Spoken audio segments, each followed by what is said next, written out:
Hey everybody, glad you found the video. Should be video 4 if I got my count right. Some of the things I've done while I was working with the pad up there, letting it cure and all that. And as you can see, I've been working on my wood storage. I've got my 4x4 supports in there, only because I wanted the extra support. I think the walls will be doing fine, I'm not worried about that. And I've got it separated to where this is the start kindling up here, and this is the actual burn down here once you get it going and you throw a quarter log in or something like that. One thing I'm going to do in the future is, as the wood goes down, is empty it out and partition it.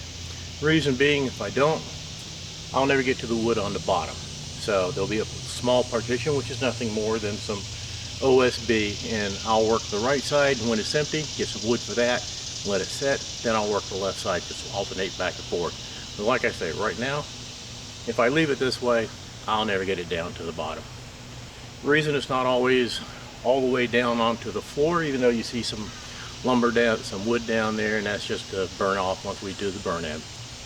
But the reason it doesn't go all the way down is twofold.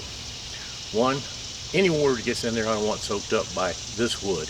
And two, we got a creek back there. We have a lot of Jake and Mr. No Shoulders. That's a snake if you don't know what that is. Alright? I want to be able to throw a little bit of no snake powder up underneath there and keep the snakes out. Alright, so that's what we've got going on here. Painted it, and I'll be making a door for it. But let me show you what I plan to do up here on top. Alright, here's my ladder. Let's climb top.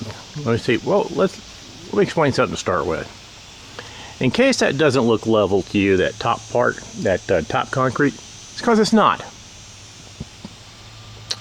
And the reason it's not level is we get some extremely high winds. I mean, we get winds big enough to turn over my Adirondack chairs and to even move Big Bob. Sometimes I'll find Big Bob scooted over about 4 or 5 feet. All right, so I've got that at about a 1/2 inch to a 3/4 inch tilt, so that any water coming down and hits that will immediately roll off the front, not pool, and certainly not go up on the deck and help rot that wood. I could extend that, but the life expectancy would probably be about 15 minutes or less in one of our high winds. So that means in order to keep everything up on top, as far as the cook oven goes, I got to work that out, and I'll show you what I've done.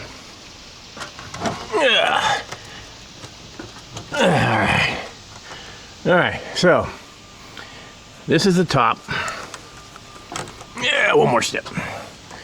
That's the form that I've got built, and this is the form that's going to hold the perlite mixture and the let me get this right now, the perlite mixture and the high temp mortar. In other words, this is the cook floor. This is how big the cook floor is going to be. If you look at the pad yourself by itself, all right, you can see that bubble is way up there. All right, I want that water to get off there and to get off there quickly. But if you look at the pad itself, you can see that bubble's right on. Okay, now are there some gaps? Sure, there's gaps, but I'm not worried about that because the mixture is going to be thick enough to where it's not going to ooze out the side. This is not like pouring concrete. All right, this is going to be pretty thick, relatively speaking. And then once it's in there, I'll screed it down from the top, make sure she's packed nice and well. Okay, so that's the plan. So what I need to do is go ahead and mix up some perlite, some high temp mortar, and a little bit of sand. And I'm doing a 4.5 1 to 1 mixture. Okay, somewhere right in there. We'll see how that goes.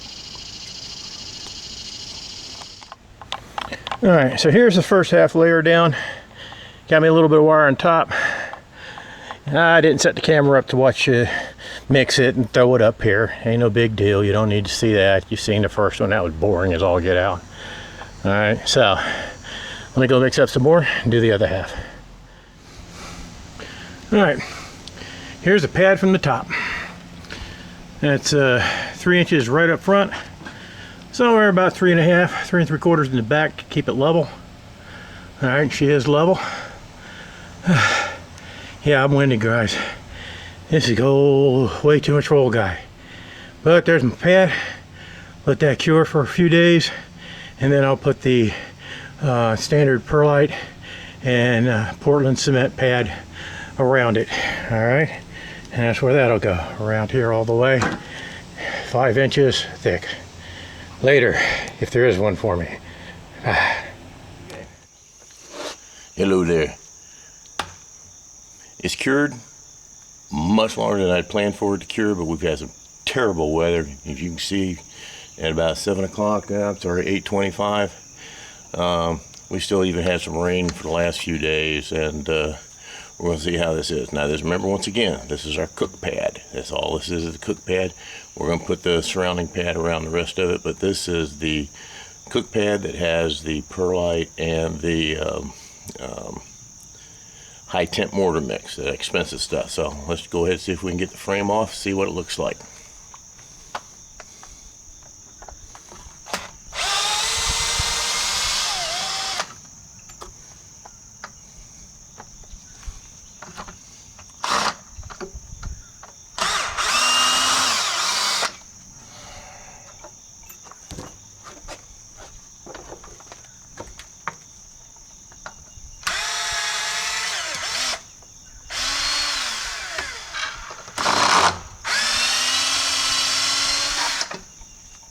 Sorry about that, Larry.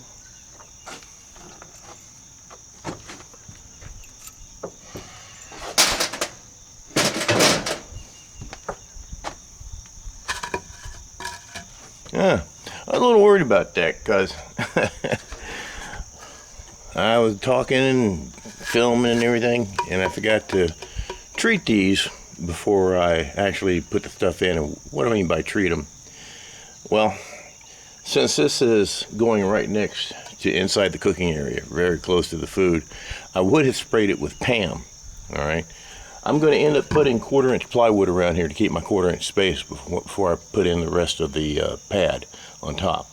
I will spray that with Pam simply because I don't want an oil-based product right into the cooking area. Will it probably have cooked off by the time I do my 6-day firing or whatever? Yeah, it probably would have, but nonetheless, I'll use Pam going around the cook pad, and then I'll use WD-40 for the outside. It just helps it release a little bit better, but we got lucky. Well, let's put it this way, we did on that board.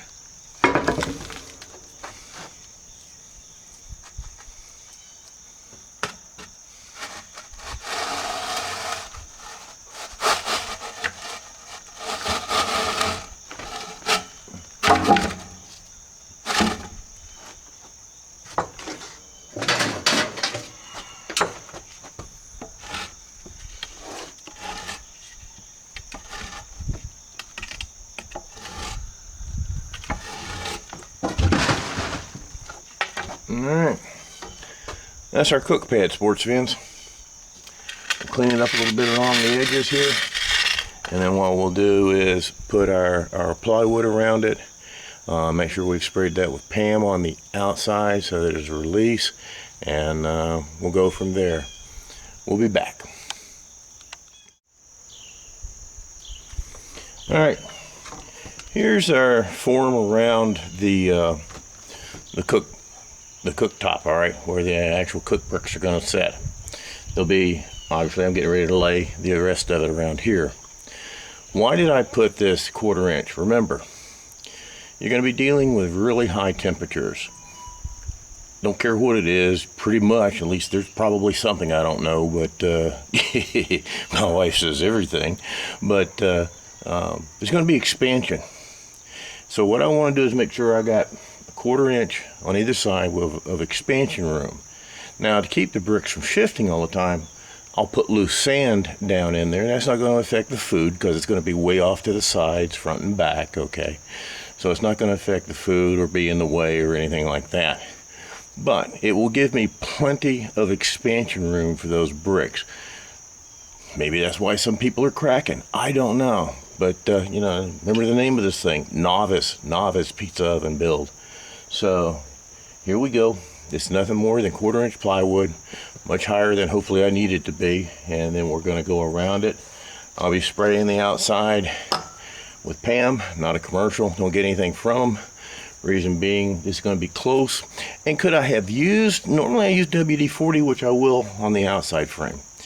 And you would probably say, yeah, you could do it. And the basic reason for that would be, anytime you buy a grill or a smoker or something, there's chemical residue on the inside. If you buy a grill or smoker and you just go out, put it together, and use it immediately, that's not good, because all those industrial chemicals that they're using, the preservatives to keep it from rusting and everything, because it's going to sit outside like you see at Lowe's and Home Depot for months, okay?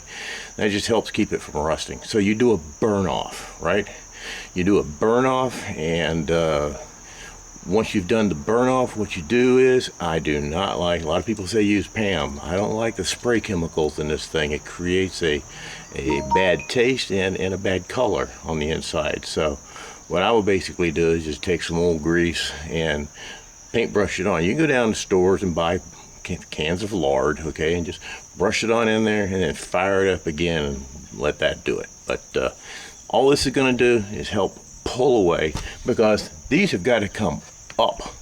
They're not coming out, because I'm going to have that dadgum thing 2 inches above the cook plate. All right, so 2 inches above there, and that's where we're going to be.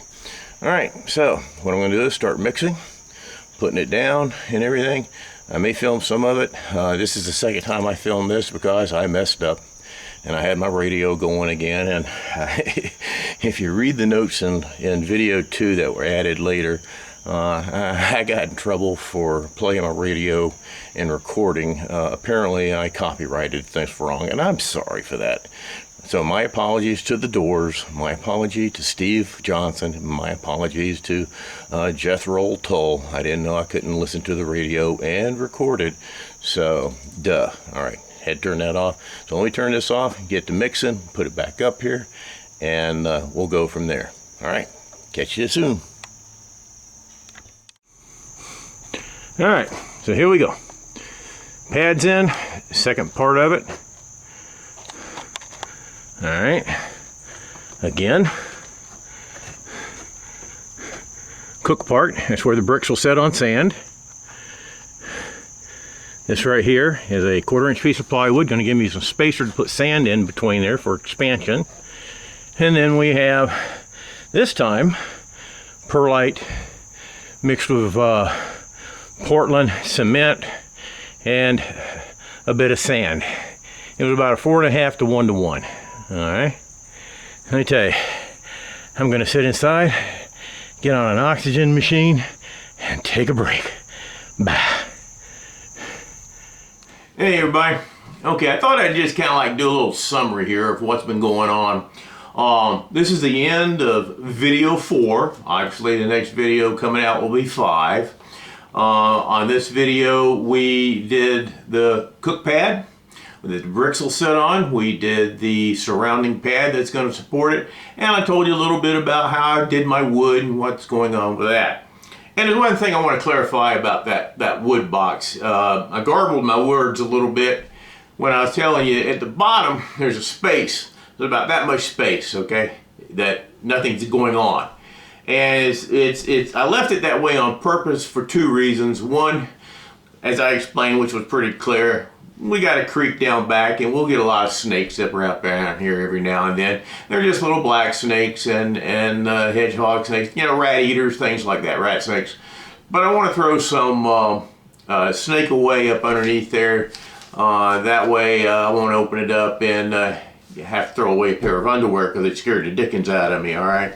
And the big thing that I garbled up a little bit was any water that gets in there, I want the wood well above it so that the wood, after having sat there and be cured, you know, for a year or so, it doesn't get wet all over again. So it keeps it dry, and it also helps me keep snakes out of there. Now, what's some things that we've learned so far? That I'm not sure we're gonna make it through this thing here. Oh man, I was hurting at the end of the day. One of the things that I did was, remember, you got to have some wire, right? Now I got some wire, and I was going to use this wire to wrap the dome in, and so that I could put my perlite and mortar mix all up in there and start to form the dome, because you need some wire. Everybody normally uses chicken wire, but I had this available at a decent price, so I bought it. And I would think that the squares are maybe 3/8 to a ½ inch or something like that at the most, probably about, I don't know, about 3/8 inch. This is barely okay for putting down half your pad, putting it down, putting this wire down on top of it, working it in, and then putting the rest of the pad on top, giving it a little bit of cohesiveness. I don't think it's going to give it strength. You need rebar for that, but I'm not going to use that. Dadgum, I just stuck a hole in that thing. I'm not going to use that to wrap the dome in. The main reason is the hole's too small. Now, everybody says when you use chicken wire, use a small hole chicken wire. But the small hole chicken wire is still bigger than that wire I just threw on the floor, okay? It was way too much work trying to get that perlite in those little small squares. So I'm gonna bite the bullet and go out and see if I can find me some place that I don't have to give up my firstborn for some chicken wire. All right, so be careful about that. Use chicken wire around your dome or whatever you're using to put the whole insulation down. All right, if you're doing it that way, of course. I'm sorry that the lighting was so bad up there on the deck, because, you know, it was obviously really dark and everything, but it was much better. Obviously, it's like 6 foot down by the time you get to the top of that pad and everything. So I got up there and it was just a little bit dark, but no big deal. You just listen to the words. You don't need to see me. Good Lord, I ain't worth looking at anymore anyway. But one of the things that I want to make sure you understand is that 1/4 inch plywood and what the plan is with that.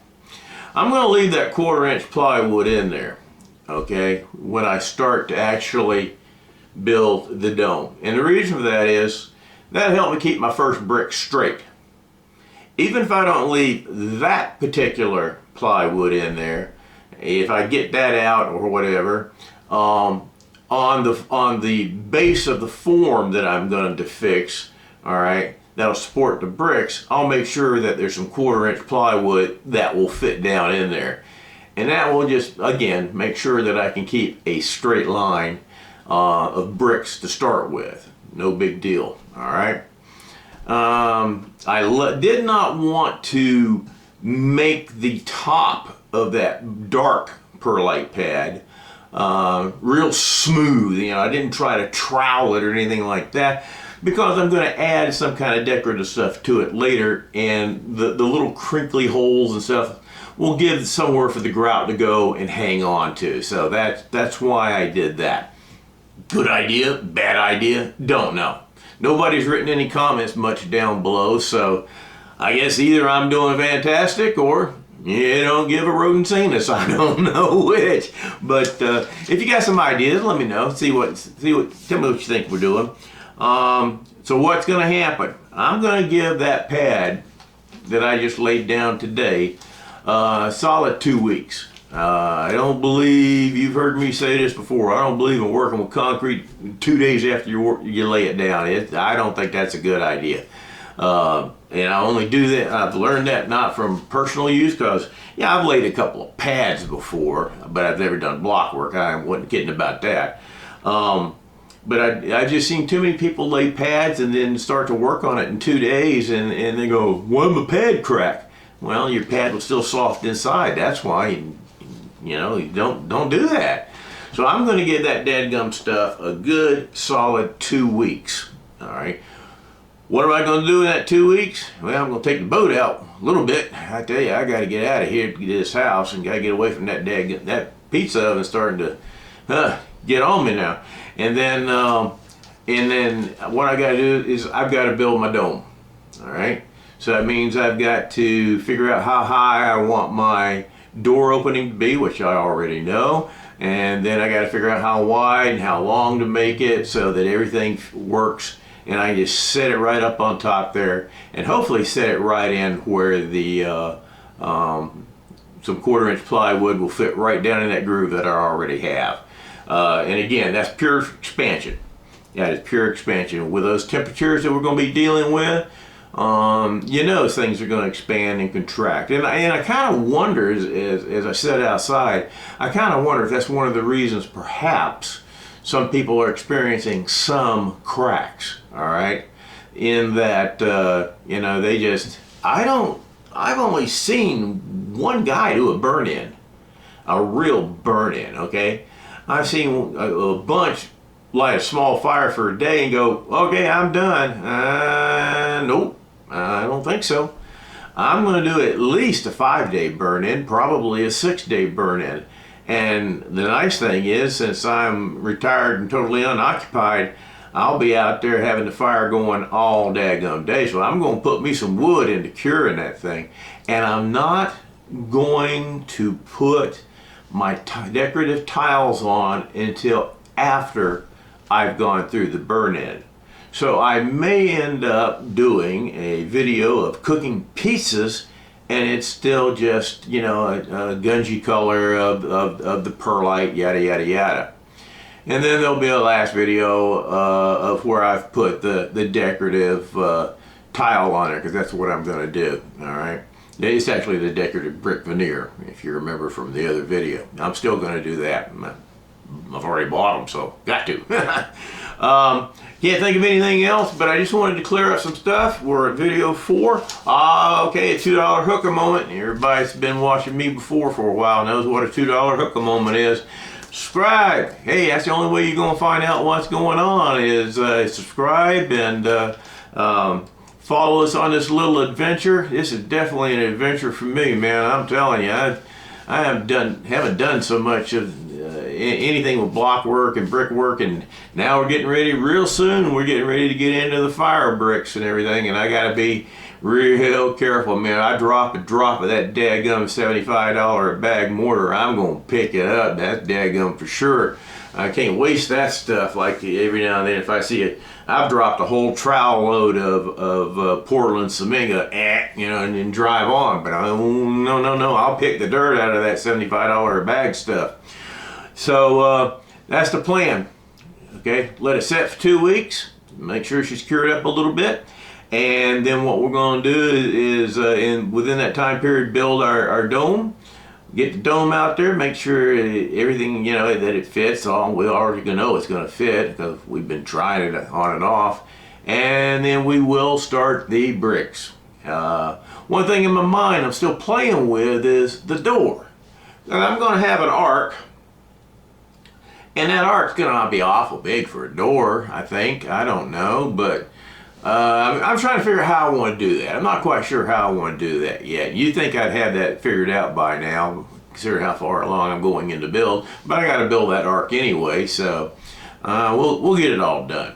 All right, take care. Subscribe, man. Find out what's happening. Give me a like, whatever that. And once we're done, if you want to unsubscribe and get rid of me like all the other women in my life have done, go ahead. I don't care.